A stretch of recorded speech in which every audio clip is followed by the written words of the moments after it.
1000 ஆண்டுகள் பழமை வாய்ந்த மலைக்கோவிலில் ஸ்ரீ பகவதி அம்மன் ஊஞ்சல் தாலாட்டு. ஏராளமான பக்தர்கள் பங்கேற்பு.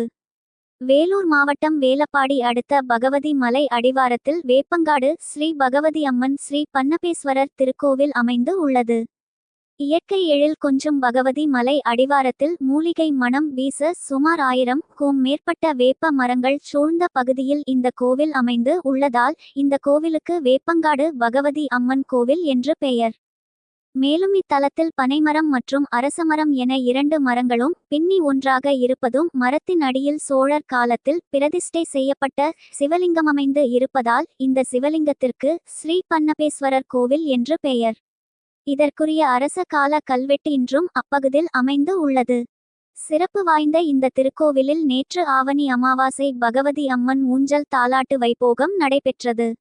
சிறப்பு ஆலங்காரத்தில் பகவதி அம்மன் ஊஞ்சலில் எழுந்தருளி சிறப்பு பூஜை நடைபெற்றது.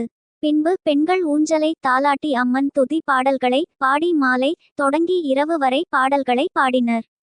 மேலும் சிறப்பு யாக பூஜையும் நடைபெற்றது. ஏராளமான பக்தர்கள் இதில் கலந்து கொண்டு அம்மனை பக்தியோடு வழிபட்டனர்.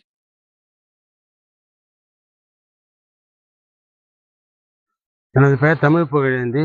நான் இதே ஊரில் பிறந்து இங்கே வளர்ந்து இங்கே வாழ்ந்து வருகிறேன். எனது மனைவி அவரும் இதே ஊரை சேர்ந்தவர். பெயர் அவர் திருமதி மலரம்மாள். இங்கே இருக்கும் எல்லாரும் பகவதி மலரம்மான் அவங்க எல்லாரும் கூப்பிடுவாங்க. இதே பகுதியில் இருந்தாலும் இந்த மலை மேலே இருக்குது. இந்த ஊர் வேலூர் மாவட்டம் வேலூர் நகரத்துக்குள்ளேயே வேலப்பாடி. அங்கே மலை மேலே அமைந்திருக்கிறது பகவதி மலை பேர் இது. அங்கே மேலே இந்த கோயில் அமைந்திருக்கிறது. இந்த பகவதி அம்மன் கோயில்னு வேப்பங்காடு பகவதி அம்மன் கோயில்னு. அந்த கோயில் பழங்காலத்து கோயில். சுமார் 1065 ஆண்டுகள் பழமையானது. கன்னட தேவன் கல்வெட்டு அங்கே குறிப்பிட்டு இருக்கிறார்கள். அந்த கல்வெட்டிலே குறிக்கப்பட்டுள்ளது. இது வேலூர் பாடியை இந்த ஊரை அந்த கோயிலுக்கு தானமாக அவர் எழுதி வைத்திருக்கிறார்.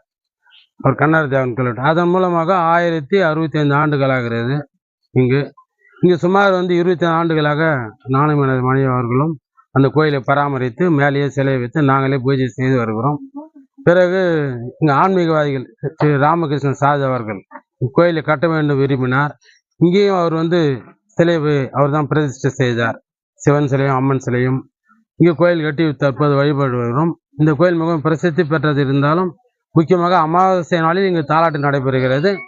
அந்த நாளில் எல்லா மக்களும் வழிபடுவார்கள். இங்கு மேலே அன்னதானம் நடக்கும். அவர்கள் வேண்டிய நிச்சயமாக நிறைவேறும். இது ஒரு சிறப்புமிக கோயில். இது வேலூரில் அமைந்துள்ளது வேப்பங்காட்டு பகவதி அம்மன் கோயில். ஊஞ்சல் தாலாட்டுனா என்ன சிறப்பு? அதாவது அம்மன் எப்பவுமே ஊஞ்சல் தாலாட்டு மாதத்துக்கு ஒரு முறை செய்வாங்க. அது எல்லா கோயிலையும் நடைபெறது தான். அதே மாதிரி இந்த கோயிலையும் இது பகவதி அம்மன் கோயில் என்றதால் அம்மன் தாலாட்டு நடைபெறுகிறது. இங்கே அந்த தாலாட்டணி தான் எல்லாரும் முக்கியமாக வருவாங்க. அதே மாதிரி எல்லா கோயிலுக்கும் போவாங்க பக்தர்கள் அந்த தாலாட்டு பார்க்கறதுக்காக. அவங்களுடைய அந்த கோரிக்கைகள் நிறைவேறும். இன்னொரு இங்கே சிறப்பு என்ன, இந்த எலுமிச்சம் ஒரு பழத்தை அம்மன் சிரசு மீது வைப்பாங்க. அது கீழே விழும் சில நேரத்தில். அது பின்னாடி வந்தால் நடக்காது, அது சரியில்லைன்னு அர்த்தம். முன்னாடி பக்கம் வந்தால் ஒரு மாதிரி மலர் வந்தால் அவங்களுக்கு நல்லது நடக்கும் அப்படின்னு. அது ரொம்ப சிறப்பு இந்த கோயில். அந்த எலுமிச்சம் கனி தானாக வேறுதால அதுதான் நிறைய பேர் வழிபடுறது. இந்த கோயிலில் நிச்சயமாக நினைச்சாலும் நிறைவேறும். அது மாதிரி சிறப்பு மிக கோயில்.